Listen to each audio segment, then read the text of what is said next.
as we have been seeing Omicron cases which are being reported in various parts of the country, well, now Hyderabad also has geared up in regard with Omicron cases, which, well, Hyderabad has not yet reported any sort of Omicron cases across the state of Telangana, and so the Hyderabad officials are also making sure that they are taking all the measures. Well, all the international passengers traveling to Hyderabad airport have to compulsory undergo RT-PCR test. Well, there are near about 12 flights which come to Hyderabad directly from the UK and Singapore in a week, and so all the passengers have to compulsory undergo RT-PCR test, let it be rapid antigen test or the normal RT-PCR test. Well, if it's a rapid antigen test, then it takes near about 45 minutes to 1.5 hours for the results to come, or if it's a normal RT-PCR test, then it takes 5 to 6 hours for the results. And so, as we have been seeing, airport authorities taking all the measures in regard with passengers do not face any sort of problem.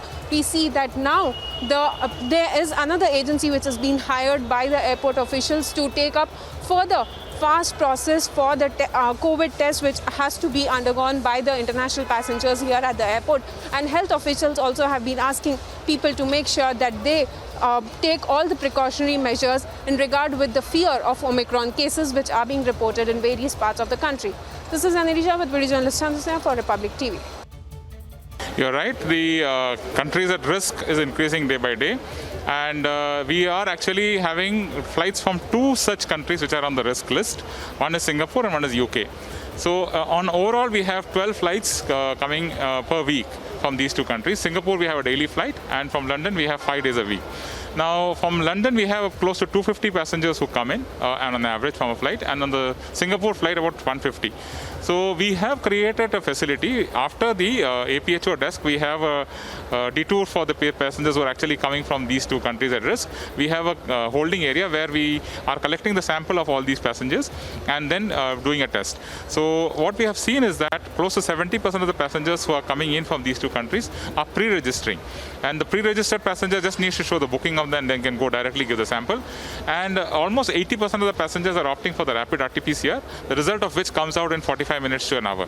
So a good number of passengers do clear out, even out of this say 250 or 150, within a matter of 1.5 hours. So the balance people who opt for normal RT-PCR and who do not pre-register, the time may go up to between 5 hours or 6 hours. That's the kind of thing which you have seen.